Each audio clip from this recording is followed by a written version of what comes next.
ओम शांति। 14 जनवरी 2022 के महावाक्य हैं, मीठे बच्चे, यह तन रावण की प्रॉपर्टी है। इसे रावण को देकर अशरीरी बन घर जाना है, इसलिए इससे ममत्व निकाल दो। प्रश्न: सारे सृष्टि को शांति और सुख का दान देने की विधि क्या है? उत्तर: सवेरे सवेरे उठ अशरीरी होकर बाप की याद में बैठना, यह है विश्व को शांति का दान देने की विधि। और स्वदर्शन चक्र फिराना, यह है सुख का दान देने की विधि। ज्ञान और योग से ही तुम एवर हेल्दी वेल्दी बन जाते हो, सृष्टि नई हो जाती है। गीत: मुझे अपनी शरण में ले लो राम।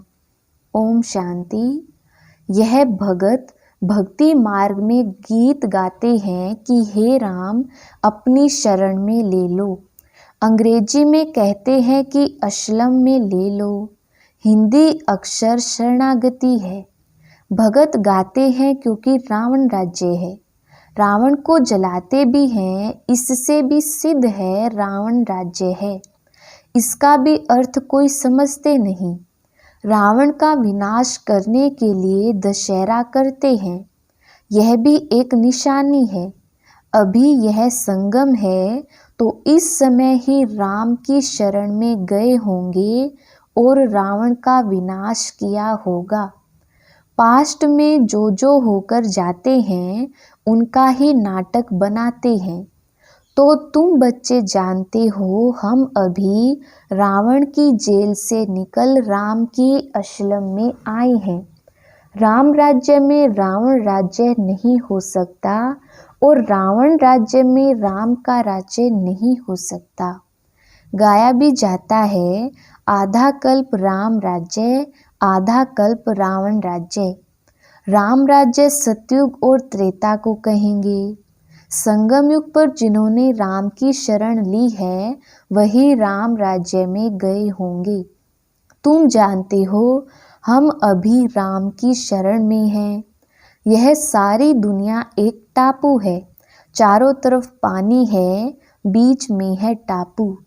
बड़े बड़े टापू में फिर छोटे छोटे टापू भी हैं। अब तुम बच्चों की बुद्धि में है तो रावण राज्य सारी दुनिया पर है। कब से शुरू होता है? समझाया जाता है आधा आधा है। राम राज्य में सुख, ब्रह्मा का दिन। रावण राज्य में दुख, अर्थात ब्रह्मा की रात। आधा कल्प सोजरा तो आधा कल्प अंधियारा। सतयुग त्रेता में भक्ति का नाम निशान भी नहीं। फिर आधा कल्प भक्ति मार्ग चलता है द्वापर और कलयुग में। भक्ति दो प्रकार की है। द्वापर में पहले पहले अव्यभिचारी भक्ति होती है, कलयुग में व्यभिचारी भक्ति बन जाती है। अभी तो देखो, कच्छ मच्छ आदि सबकी भक्ति करती है। मनुष्यों की बुद्धि को सतो प्रधान, सतो रजो तमो होना ही है। इन स्टेजेस से पास होना है। बाप समझाते हैं, तुमने अभी राम अथवा शिव बाबा की गोद ली है। ईश्वर को बाबा कहते हैं। जब वह फादर है, फिर फादर को सर्वव्यापी कहना, यह कहाँ सुना? कहेंगे फलाने शास्त्र में व्यास भगवान ने लिखा है। बाप समझाते हैं, सर्वव्यापी के ज्ञान से तुमको कुछ भी फायदा नहीं हुआ है। सद्गति देने वाला जरूर कोई चाहिए, वह जरूर दूसरा होगा। सद्गति देते ही है गॉड फादर। यह तुम्हारा ईश्वरीय जन्म है। तुम अभी संगम पर हो। यह संगम का टाइम दिन में व रात में नहीं गिना जाता है। यह छोटा सा संगम है, जबकि दुनिया बदलनी है।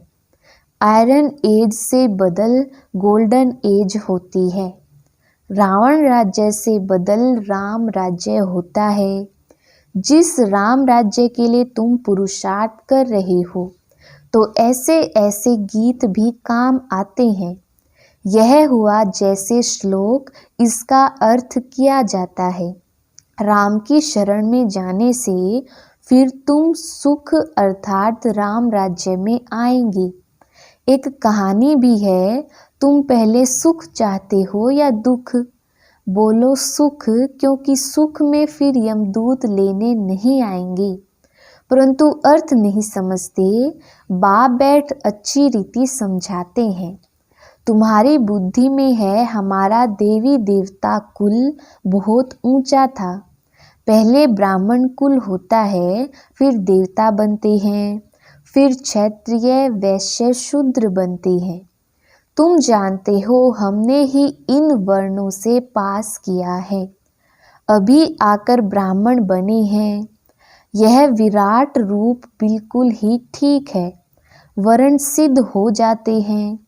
84 जन्म एक ही सतयुग में नहीं लिए जा सकते, यह वर्ण फिरते रहते हैं। ड्रामा का चक्र पूरा हुआ, गोया 84 जन्म पूरे हुए।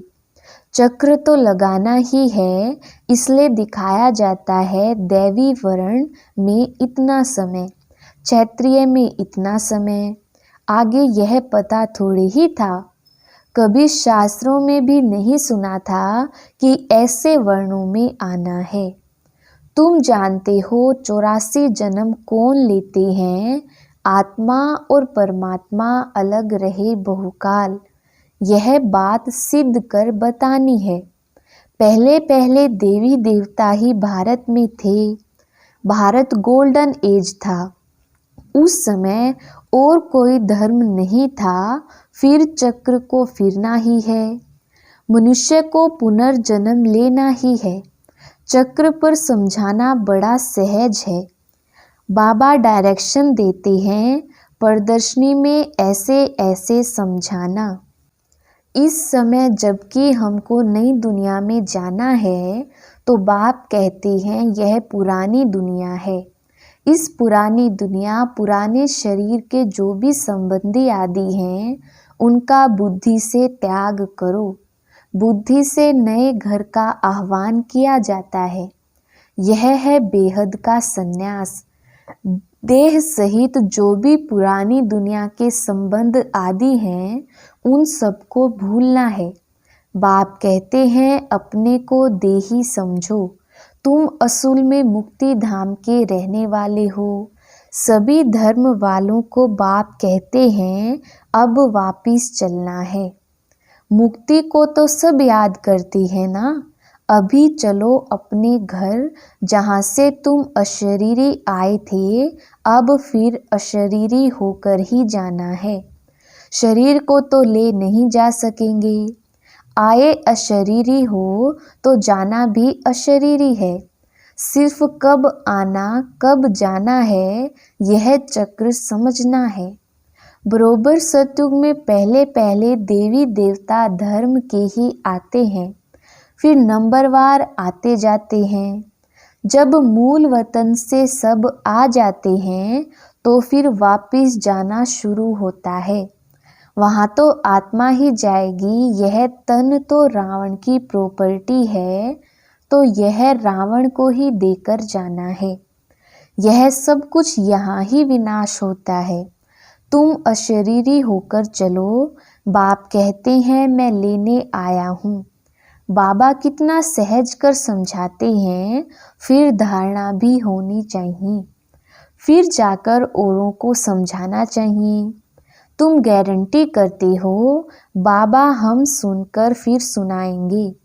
जिनको यह प्रैक्टिस होगी वह सुना सकेंगे। तुम जानते हो हमको इस दुनिया को पवित्र बनाना है, योग में रहकर शांति और सुख का दान देना है। इसलिए बाबा कहते हैं रात्रि को उठकर योग में बैठो तो सृष्टि को दान दो। सवेरे सवेरे अशरीरी होकर बैठते हो तो तुम भारत को बल्कि सारी सृष्टि को योग से शांति का दान देते हो। और फिर चक्र का ज्ञान सिमरन करने से तुम सुख का दान देते हो। सुख होता है धन से, तो सवेरे उठकर याद में बैठो, बाबा बस अब आपके पास आए कि आए, अब हमारे 84 जन्म पूरे हुए हैं। तो सवेरे उठकर बाप को याद कर शांति और सुख का दान देना पड़े। योग और ज्ञान से हेल्थ और वेल्थ मिलेगी। जब हम एवर हेल्दी होते हैं तो सृष्टि ही नहीं होती है। सतयुग त्रेता में हेल्दी वेल्दी हैं, कलयुग में अनहेल्दी अनवेल्दी हैं। अब हम हेल्दी और वेल्दी बनती हैं, फिर आधा कल्प हमारा ही राज्य चलता है। बुद्धि में जब यह ज्ञान हो तब खुशी रह सके। भल यह भी लिख दो कि 2500 वर्ष के लिए एवर हेल्दी वेल्दी बनना हो तो आओ इस ईश्वरीय नेचर क्योर सेंटर में। परंतु यह लिखेंगे भी वह जिसमें ज्ञान होगा। ऐसे थोड़े ही सेंटर हम खोलते हैं, सर्विस आप आकर करो। जो खोलते हैं उनको खुद सर्विस करनी चाहिए। झगड़ा सारा पवित्रता पर ही चलता है। विष ना मिलने से अत्याचार होते हैं, अब है संगम। तो बुद्धि में सुख धाम और शांति धाम को ही याद करना चाहिए। दुख धाम है तब तो सुख धाम को याद करते हैं, तभी गाते हैं दुख में सिमरन सब करें।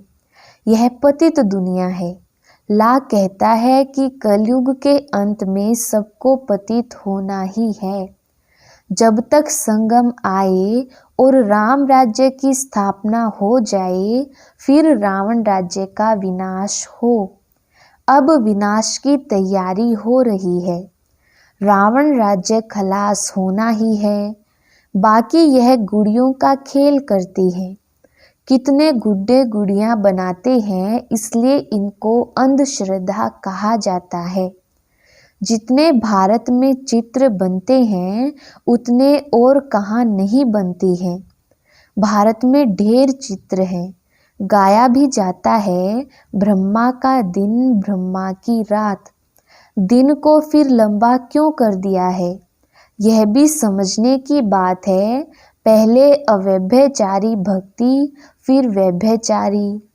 पहले 16 कला, फिर 14। अंत में कुछ तो कला रह जाती है, परंतु इस समय 9 कला। इस समय है तमो प्रधान दुनिया। तमो कलयुग से शुरू होता है, फिर अंत में कहेंगे तमो प्रधान। अब दुनिया जर्जरी भूत हो गई है। पुरानी चीज को आपे ही आग लग जाती है। जैसे बट का जंगल होता है तो उनको आपे ही आग लग जाती है, इनको भी आग लगनी है। थोड़ा भी कुछ आपस में हुआ तो आग सुलग जाएगी। घर में कोई छोटी बात पर झगड़ा हो जाता है, आपस में दोस्त होते, थोड़ी सी बात पर ऐसी दुश्मनी हो जाती जो एक दो का गला काटने भी लग पड़ती है। क्रोध भी कम नहीं है। एक दो को मारने के लिए देखो कितनी तैयारी कर रही है। यह है ड्रामा। क्रिश्चियन लोग हैं दोनों बड़े, आपस में मिल जाएं तो सब कुछ कर सकते हैं। पोप भी क्रिश्चियन का हेड है, उनका मान बहुत रखते हैं, परंतु मानते उनकी भी नहीं है। यहाँ भी जो बच्चे बाप की मानते नहीं तो वह विनाशी पद पाते हैं। श्रीमत पर चलना चाहिए। श्रीमत भगवत गीता है ना, और कोई शास्त्र में श्रीमत है नहीं। श्री माना श्रेष्ठ ते श्रेष्ठ, जो कब पुनर्जन्म में नहीं आते। मनुष्य तो पुनर्जन्म में आते हैं। विद्वानों ने तो जन्म मरण से रहित की गाई हुई गीता में पूरे 84 जन्म लेने वाले का नाम डाल दिया है। वास्तव में परमपिता परमात्मा ही ज्ञान का सागर, पवित्रता का सागर, पति पावन गाया हुआ है। वही वरदान देते हैं बच्चों को। उनके बदले कृष्ण का नाम डाल दिया है। पहले पहले शिव जयंती, फिर होती है कृष्ण जयंती। शिव बाबा आते हैं नई दुनिया स्थापन करने, तो पहले बाप का जन्म, फिर बच्चे का जन्म।